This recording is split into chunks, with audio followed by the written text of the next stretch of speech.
Welcome back, guys, to another video. I've just finished watching Leeds United 1, West Ham 2, and we have moved up to 5th in the Premier League table before this weekend's fixtures. It's a Friday night game, and I was going into this game not too sure if I wanted to be confident or not too sure, how I felt really, because I understood that it was going to be a very, very difficult game. And to be honest, we played absolutely fantastic.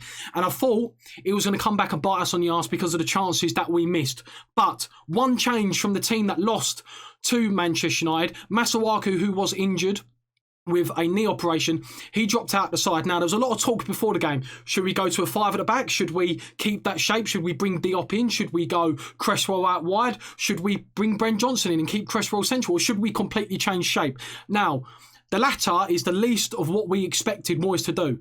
But Moyes did go with the 4-2-3-1 or 4-4-1-1, and we saw a start for side Benrahma, and boy did he live up to expectations. Yes, he didn't get a goal today and he didn't get an assist, but he played absolutely fantastic, and you can see why we've been crying out for that extra bit of creativity in the final third. But 1 or 2 minutes into the game, guys, it did not go to plan. Now, Leeds are a fantastic side, and it was one of those games that West Ham ideally needed to get the first goal, because it is well known that Leeds, when they get the first goal, they've only lost like 1 of their last 20 when they grabbed the first goal.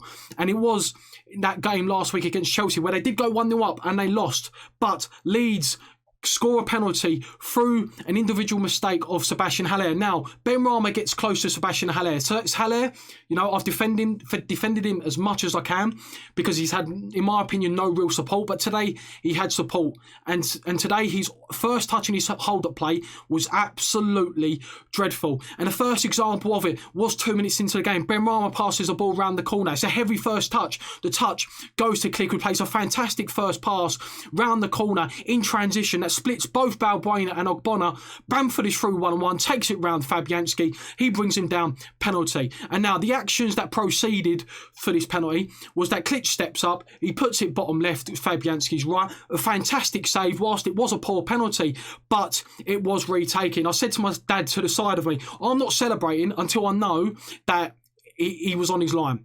Turns out he wasn't on his line, but absolutely millimetres. His heel's got to be, on the line at least. And Robert Green proceeded to saying this at half-time, guys. He said, how are you expecting goalkeepers to save penalties or give them a fair chance of saving penalties when you're not allowing them to have any kind of movement or give them any kind of momentum to move left or right? And it is fantastic to see that a goalkeeper is actually saying this, because it is a stupid rule. Now, if Fabianski jumped 4 yards forward and then moved left or right, I could understand it, because what he's doing there, he's closing down the angle. But for him to literally be millimetres off the line with the back of his heel, it's a stupid rule and it needs addressing. However, Klitsch steps up for the second retake. He takes it and he sticks it bottom corner, Fabianski's left. Now, there was a possible situation that a penalty could get retaken again or completely disallowed, because there looks like there was some encroachment. Now, the rules are apparently that if that penalty was saved by Fabianski and the ball fell to that player, whoever was encroaching, the furthest one in the box for the Leeds, and he scored, then it would have been disallowed or something would have been given. That is the rules I'm sort of interpreting. Now, guys, if I've got that wrong, let me know in the comment section down below. Let me know. Now, we have had fantastic chances in this game to win this by more than 1 goal. We've won the game 2-1, but the things that I've seen in recent weeks, the reason why we lost that Manchester United game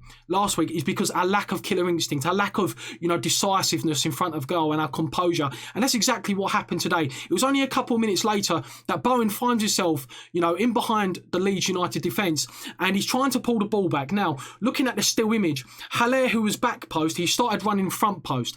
Now, what I've seen there is that he's actually reduced the space in order for Bowen to pull the ball back, and it doesn't allude to anything. It goes out for a corner, and we have a couple of chances. Haller should have scored once or twice in the first half, a header that he should have done a lot better with. And what he's done, he's so concentrating on just heading the ball down in the ground, he's got no direction. He just heads it straight at Calvin Phillips' feet, and it goes into the goalkeeper's hands. And then there's another one, the ball's played into him and he swivels. Now, this one's a little bit more difficult because he's facing behind goal, he's tried swivelling, and it's one of those that you don't have to make the cleanest contact, but if it goes through the defender's legs, more than likely it's going to end up in the back of net.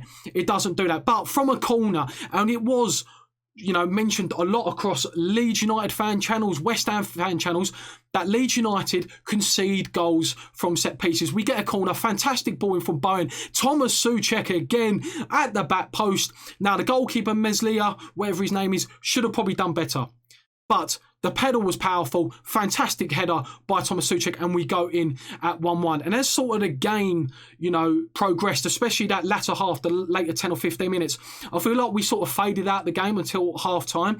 And it was expected that Leeds would have the majority of the possession. West Ham are not a possession team, and the way they played set up into our hands.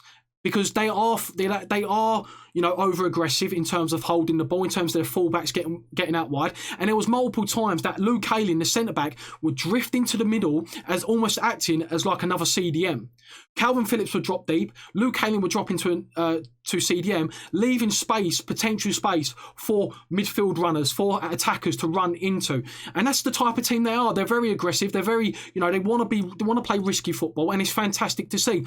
But it did play into West Ham's hands because the amount of transitions that we had throughout this game, we should have won this game by a lot more goals, especially like last week against Manchester United. We should have been 3 or 4-0 up. But again, today I thought it was going to bite us, and it didn't.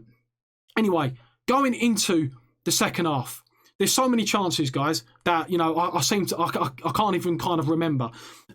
It's sort of the same pattern. Leeds United have a lot of the ball. West Ham trying to sit back, trying to choose their moments to play that killer pass, to play that through ball to try and thread open this Leeds United defence, because they are very good. And again, it didn't really stick with Haller. The amount of times that the ball got up to him, and this guy's 6'3", 6'4". Leeds' tallest player is 6'1", and Luke Ayling and Liam Cooper absolutely bullied him. And he wasn't being aggressive enough, and I backed him for so long. I've tried understanding that maybe there's not been no support, but those excuses were out the window today, because Ben Rama today was absolutely fantastic. I even forgot to mention him.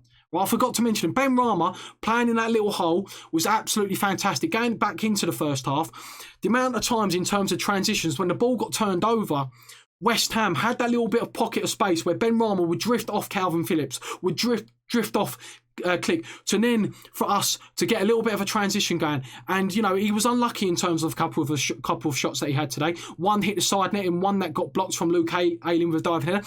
And overall, I was very, very impressed with Ben Rama. And guys, we've got to remember, whilst at times his decision making may have been, he should have done better in certain situations, but this is his first full 80 minutes with the team. We have to understand that. But the promising signs, he was very, very good.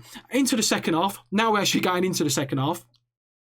In terms of Ben Rama, in terms of decision making, we had a free kick out wide. He went for the shot instead of crossing. And for me, because of the superior size that we have, the superior height advantage that we have in West Ham's team over Leeds, I was a little bit disappointed that he did decide to try and shoot near post. Now, when it's one of those, if it goes in, it looks absolutely fantastic because you caught the goalkeeper off. But you could see by the frustration of his teammates that he wished that just put the ball in the box. And again, we were having chances. Bowen, in transitions, Ben Rama picks up the ball, plays it to Bowen. He gets on his left foot, puts it wide. And again, Ben Rama on the edge of the box, just very, very close. It just wasn't quite happening for us. It was sort of, we were so near but yet so far away. However, we got another set piece. And whilst a lot of Leeds fans will probably look at this game, and be like, well, West Ham only won because because of set pieces. Guys, we thoroughly deserved to win this game. And that was so glad to see that we were thoroughly deserved to win this game. Throughout the chances that we had in open play, the chances that we had from set pieces, we thoroughly deserved to take 3 points away from Elland Road. Anyway, we get a free kick after Leeds United, they gave away a needless foul on the edge of their box. And a fantastic delivery by Aaron Cresswell. Now, Ben Rama, who took the free kick, as I said, that he actually went for goal, around about the same area where he did take that shot. Cresswell steps. That's a fantastic ball. And there is Angelo Ogbonna, who for me, right now, is probably right up there for Ham of the Year. And it's a fantastic header. And we do win this game 2-1. We have so many chances. Balbuena hits the post.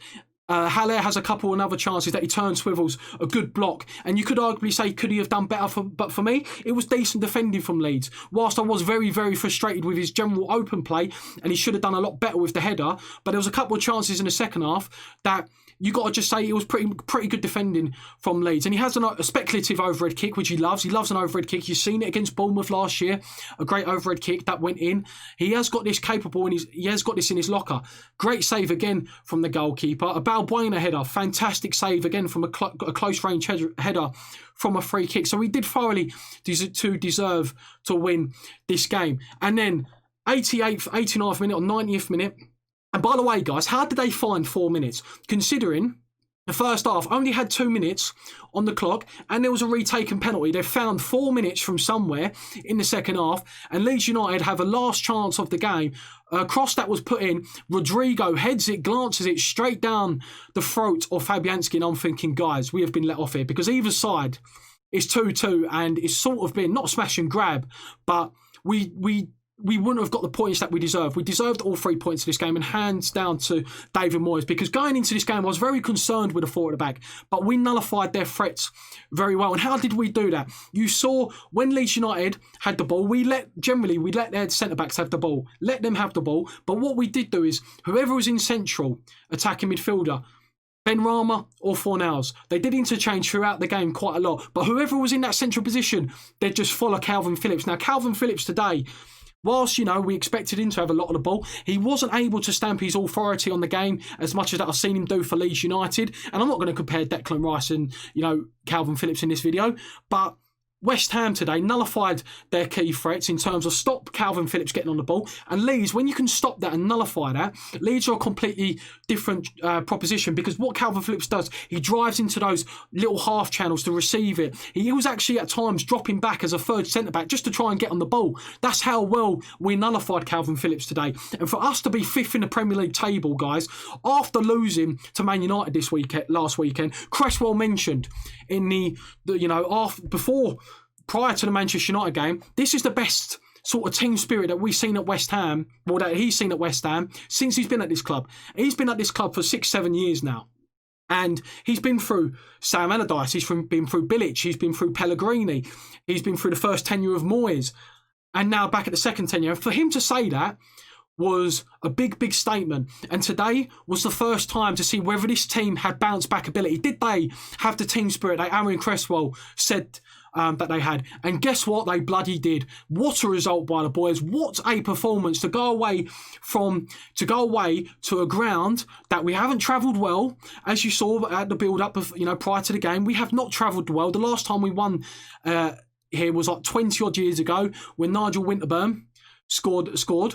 So that is how far, how long ago it was. And yes, Leeds haven't been in the Premier League for 17 years. But for me, David Moyes has done an absolute masterclass. I was very concerned going into this game, in forward back. But we kept Bamford very, very quiet. They dragged him off with 75 minutes, So for Bielsa to do that, to stop the threat of Bamford. Ogbonna, the defence was absolutely fantastic. Absolutely fantastic. Cresswell was very, very good. Again, I was concerned of him going left back because of his pace and him being more suited to a left-sided centre-back. Now, Ogbonna gets the winner. Absolutely fantastic, Ogbonna was. And what can I say about this man? Right now, he's Hammer of the Year. And that's a statement, because I feel like there's been players like, Declan Rice, who was fantastic again, doing the simple stuff, breaking up play, passing forward. Absolutely fantastic. And guys, let me know in the comment section down below what you think of this game. For me, give David Moyes a new contract ASAP. What a job he's doing at West Ham. We are fifth in the Premier League table. Yes, we might be 6th or 7th come the end of the weekend. I haven't had a look at the table. But 5th on a Friday night made my weekend. I was a little bit concerned because it was a Friday, because I'm thinking, you know what, if we lose, this has ruined my weekend. But guys, if you're new to the channel, support West Ham. Hope you like the background. I've got some, West Ham shirts. I thought, I'll hang up and just make it a little bit more West Ham. Guys, hit the like button, hit the subscribe button for more West Ham content. West Ham are 5th in the Premier League. You absolutely love to see it. Come on, you Irons, and I'll catch you next video. See you later.